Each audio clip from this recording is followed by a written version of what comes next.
अल्हम्दुलिल्लाहि रब्बिल आलमीन वस्सलातु वस्सलामु अला सय्यिदिल मुरसलीन अम्मा बाद फ़अऊज़ु बिल्लाहि मिनश शैतानिर रजीम बिस्मिल्लाहिर रहमानिर रहीम। আমার সাথে সাথে পড়ুন আসসালাতু ওয়াসসালামু আলাইকা ইয়া রাসূলুল্লাহ ওয়া আলা আলিকা ওয়া সাহাবিকা ইয়া হাবিবাল্লাহ। अस्सलातु वस्सलामु अलैका या नबी अल्लाह व अला आलिका व सहाबिका या नूर अल्लाह। মাদানী চ্যানেলের দর্শকবৃন্দু এবং ছোট বন্ধুরা, প্রত্যেকবারের মতো আজকেও আমাদের ছোটদের নাত মাহফিল অনুষ্ঠিত হতে যাচ্ছে। এখন আমাদেরকে নাচ শোনাবেন মোহাম্মদ রাকিব আত্তারি। सल्लल्लाहु अलैका या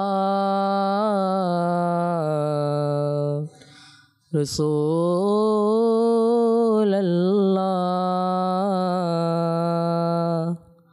वसल्लम अलैका या हबीबल्लाह। बढ़िए सल्लल्लाहु अलैका या रसूलल्लाह वसल्लम अलैका या हबीबल्लाह।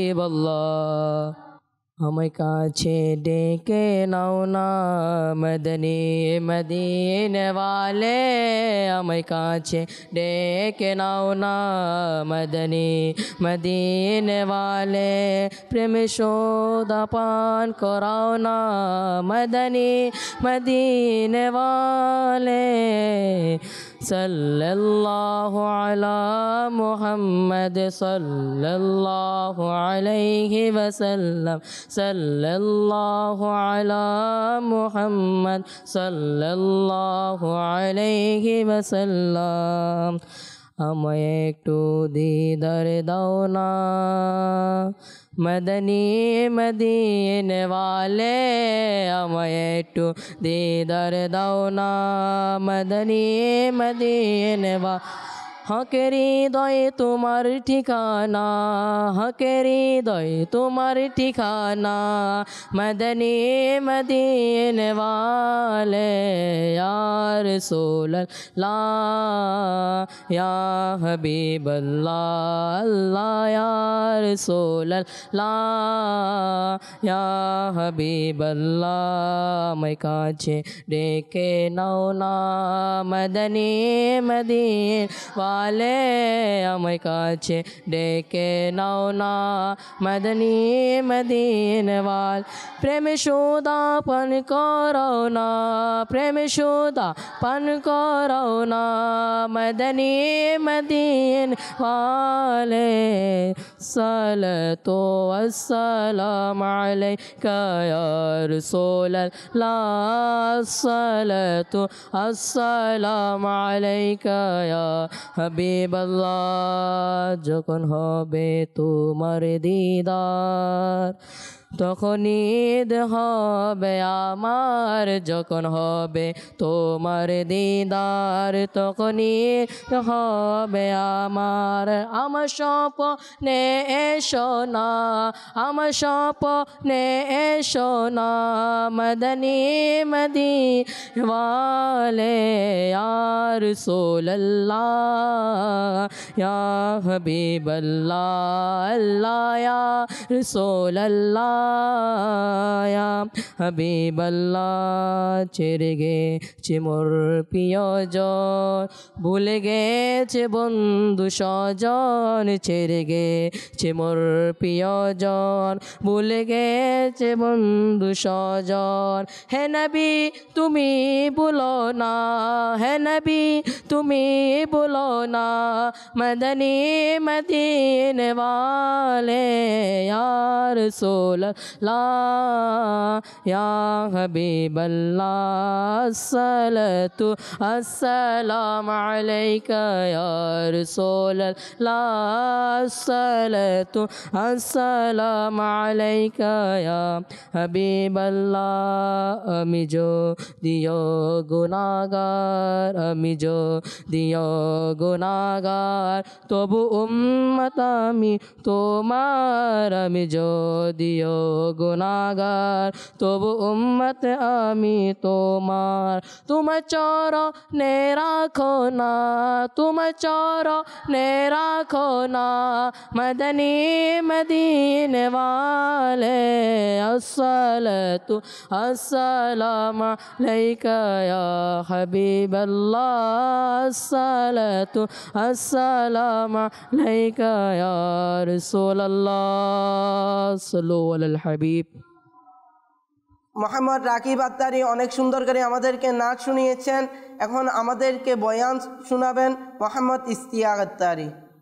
अल्हम्दुलिल्लाहि रब्बिल आलमीन वस्सलातु वस्सलामु अला सय्यिदिल मुरसलीन अम्मा बाद फ़अऊज़ु बिल्लाहि मिनश शैतानिर रजीम बिस्मिल्लाहिर रहमानिर रहीम अस्सलातु वस्सलामु अलैका या रसूलल्लाह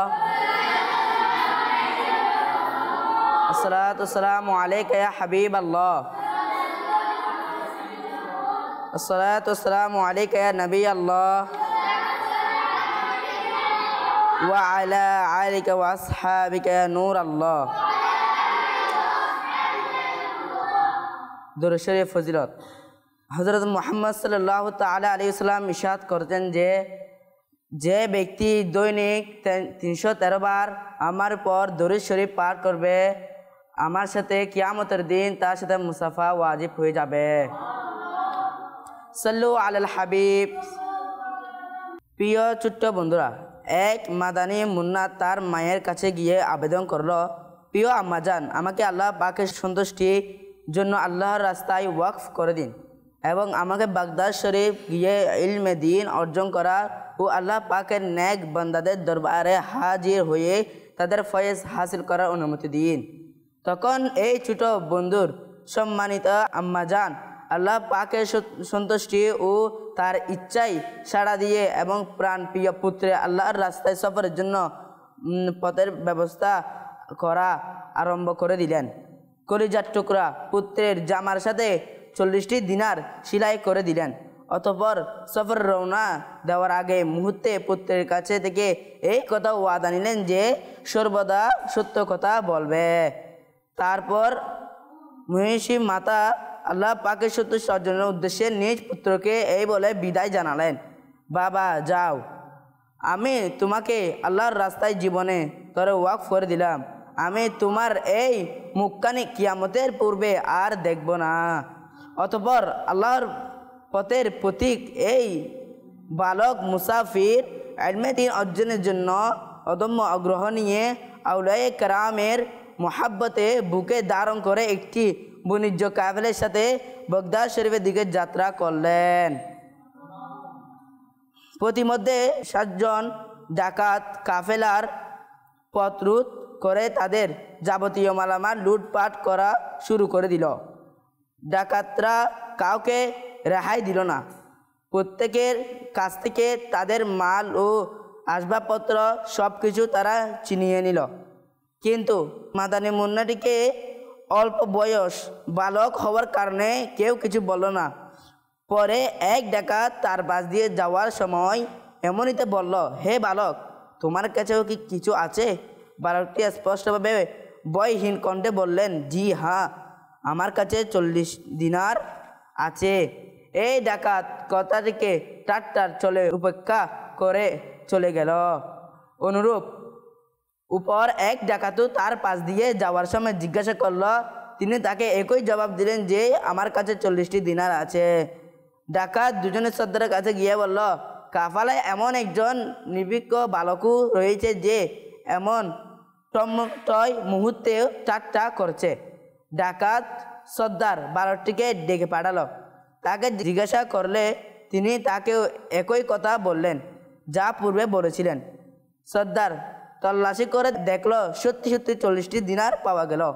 সত্যবাদিতায় সবাই হতবাক হয়ে গেল এবং তাকে সত্য বলার কারণ জিজ্ঞাসা করল। বালকটি জবাব দিলেন, ঘর থেকে বিদায় নিয়ে আসার সময় আমার মা আমাকে ওয়াদা করিয়েছেন আমি যেন সর্বাবস্থায় সত্য কথা বলি, কোথাও যেন কখনো মিথ্যা কথা না বলি। আমি আমার মায়ের নিকট দেওয়া ওয়াদা বরখেলাপ করতে পারি না। ঢাকা সর্দার বালকটি এই কথা শুনে কান্না করতে লাগলো আর বলতে লাগলো, হায় আফসোস, শত কোটি আফসোস, এই বালকটি তার মায়ের সাথে কৃত ওয়াদা এভাবে পালন করছে, আর অপরদিকে আমি যে নাকি অনেক বছর ধরে আপন প্রতিপালকের সাথে কৃত ওয়াদা বিরোধিতা করে যাচ্ছি। নাউজুবিল্লাহ। অবশেষে এই সর্দার কান্না করতে করতে আল্লাহর রাস্তায় মুসাফির হয়ে বালকটি হাতে তওবা করে নিল।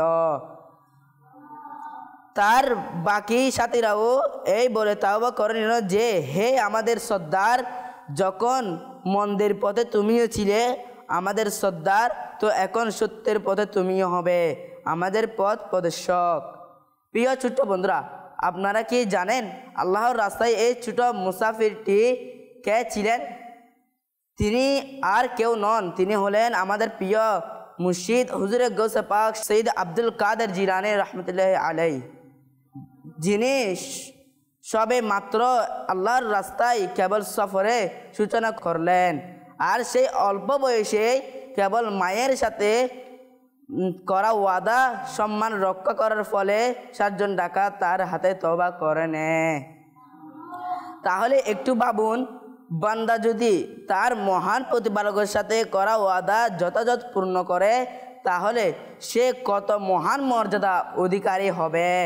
কারণ শুধু একটি মায়ের নিকট যে ওয়াদা করে এসেছিল সর্বদা সর্বাবস্থায় সত্য কথা বলবেন এবং সত্যরই জয় ডঙ্কা বাজাবেন, সেই সত্যের বরকতে যখন যজ্ঞময় তার সুকথিত ও প্রসিদ্ধের ডঙ্কা ছড়িয়ে পড়ল, তখন হাজার হাজার হাজার নয় বরং লাখ লাখ মানুষ পরিষ্কার পথ পরিহার করে সত্য পথে এসে যায়।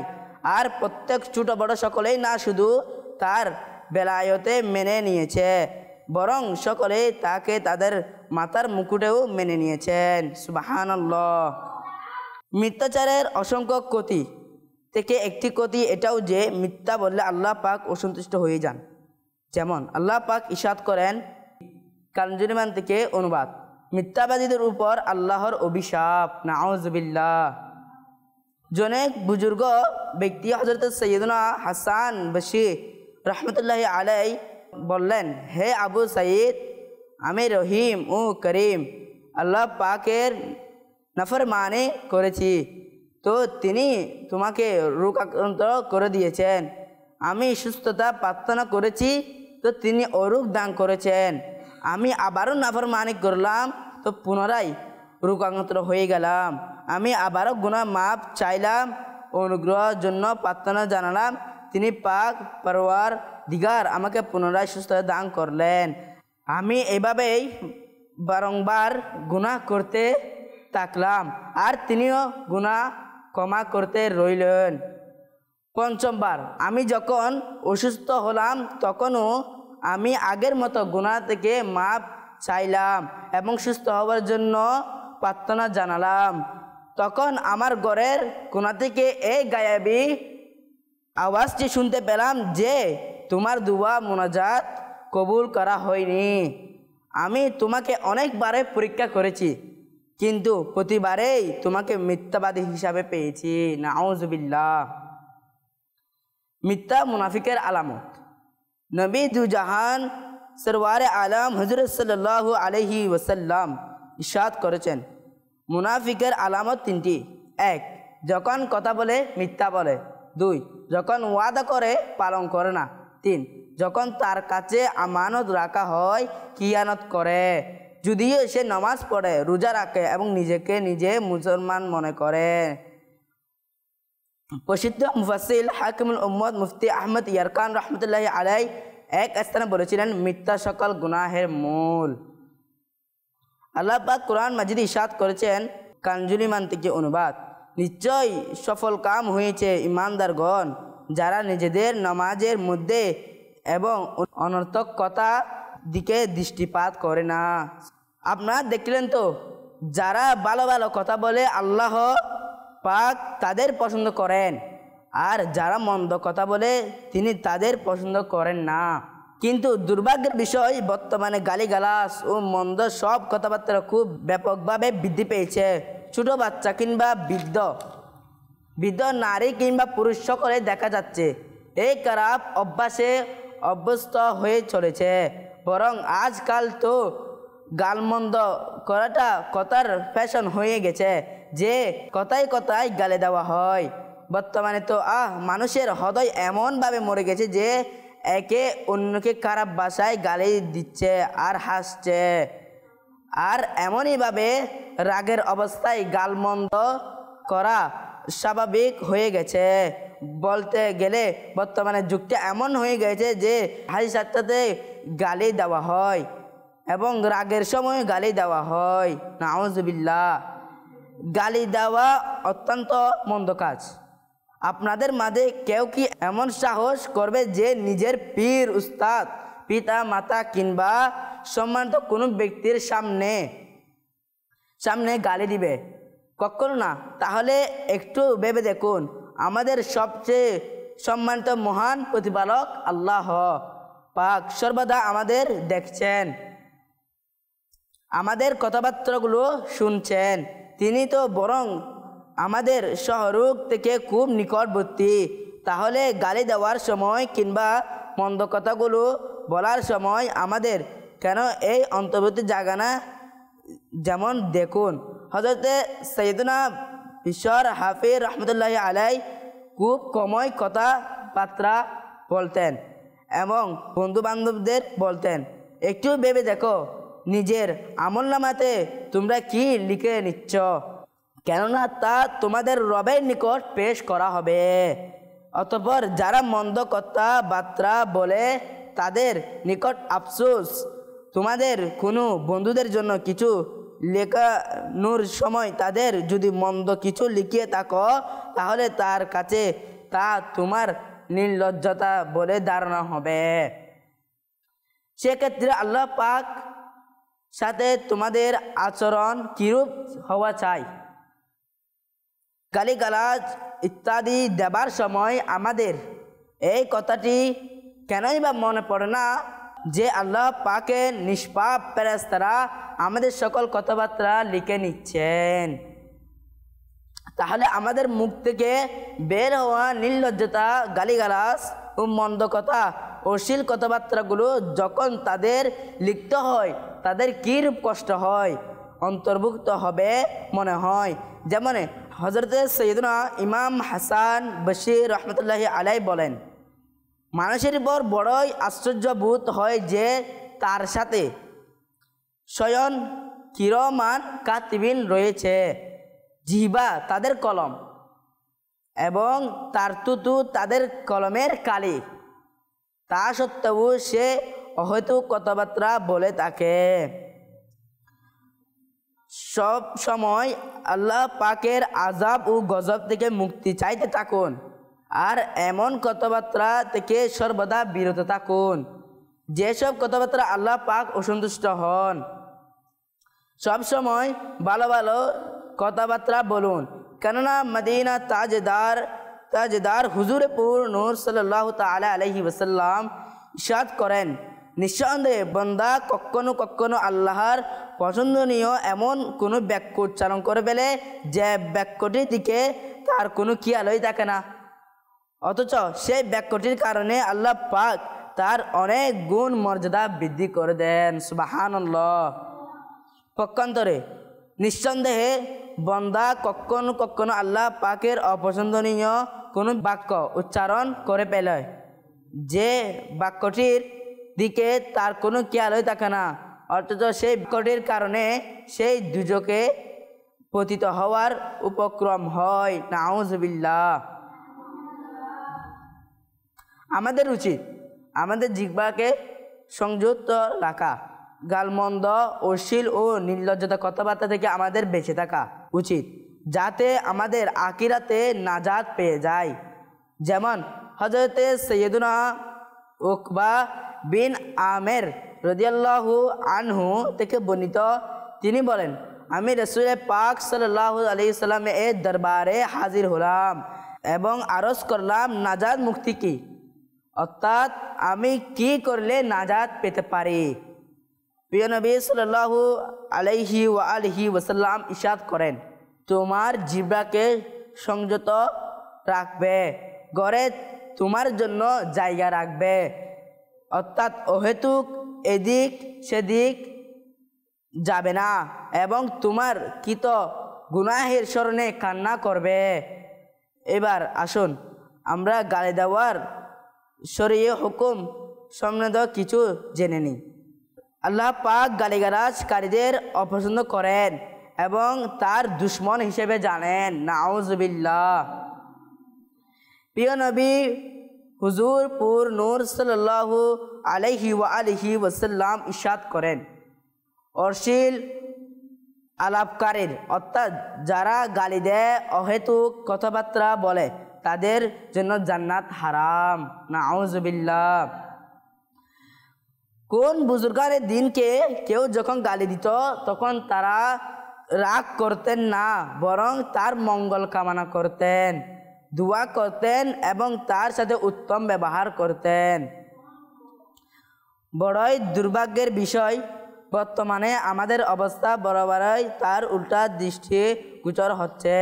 বর্তমানে কেউ যদি আমাদের সামান্য গালমন্দ করে তখন আমরা রাগে একেবারে লাল হয়ে যাই এবং খুব অবুল তাবুল বকাবকি করি। কাউকে গালি দেওয়ার ব্যাপারে শরীয়তের বিধান কি? গালি দেওয়া নাজায়েজ ও গুনাহ। ঝগড়া বিবাদে গালি দেওয়া কেমন? ঝগড়া বিবাদে গালি দেওয়া মুনাফিকের আলামত। নাউজুবিল্লাহ। প্রথম ঝগড়া বিবাদ করা অত্যন্ত খারাপ কথা। তদুপরি কোনো মুসলমানের উপর লানত দেওয়া নাজায়েজ ও গুনাহপূর্ণ কাজ। হাদিস শরীফে বর্ণিত রয়েছে, কোনো মুসলমানের উপর লানত দেওয়া তাকে হত্যা করার মতোই। নাউজুবিল্লাহ। জি হ্যাঁ, গালিগালাজ করলে, অশ্লীল ও নির্লজ্জত কথাবার্তা বললে অত্যন্ত পাষাণ হয়ে যায়, শরীরেও অলস হয়ে পড়ে, তাছাড়া রিজিকেও কমতি আসে। নাউজুবিল্লাহ। যুগকে মন্দ বলা স্বয়ং আল্লাহকে মন্দ বলা শামিল, অতএব যুগকে কখনো মন্দ বলা উচিত নয়। সাল্লু আলাল হাবিব সাল্লাল্লাহু তাআলা মুহাম্মদ। আমরা যা শ্রবণ করেছি তার উপর আমল করার তৌফিক দান করুক, এমন যা শ্রবণ করেছি তা অন্য ইসলামের কাছে পৌঁছে দেওয়ার তৌফিক দান করুক। আমিন। সাল্লু আলাল হাবিব সাল্লাল্লাহু তাআলা মুহাম্মদ। আল্লাহুম্মা আমিন। সালাতু ওয়াসসালামু আলাইকা ইয়া রাসূলুল্লাহ, সালাতু ওয়াসসালামু আলাইকা ইয়া হাবিবাল্লাহ, সালাতু ওয়াসসালামু আলাইকা নবিয়াল্লাহ ওয়া আলা আলিকা ওয়া আসহাবিকা ইয়া নূরাল্লাহ। রব্বানা আতিনা ফিদ দুনিয়া হাসানাতাও ওয়া ফিল আখিরাতি হাসানাতাও ওয়া কিনা আযাবান্নার।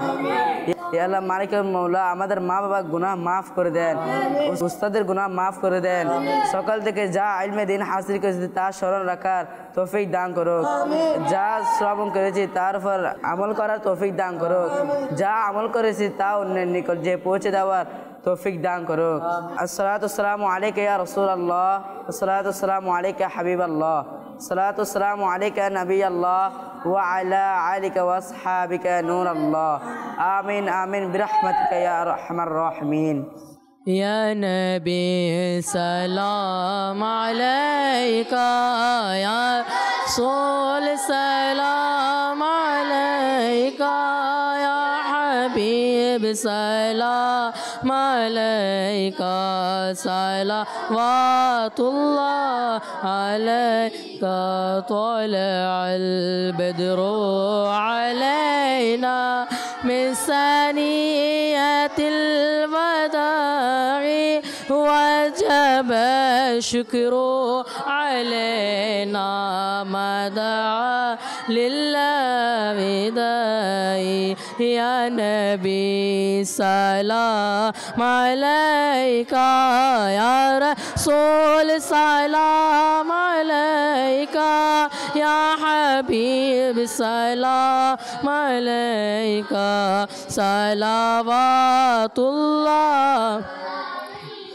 যখন হবে তোমার দিদার তখনই দেখাবে আমার যখন হবে তোমার দিদার তখনই দেখাবে আমার আমার স্বপ্নে এসো না মদনী মদিনে ওয়ালে नबी सलाम अलैका या रसूल सलाम अलैका या हबीब सलाम अलैका सलावातुल्लाह अलैका सलातु वस्सलामु अलैका या नबी अल्लाह व अला आलिका व अस्हाबिका या नूर अल्लाह।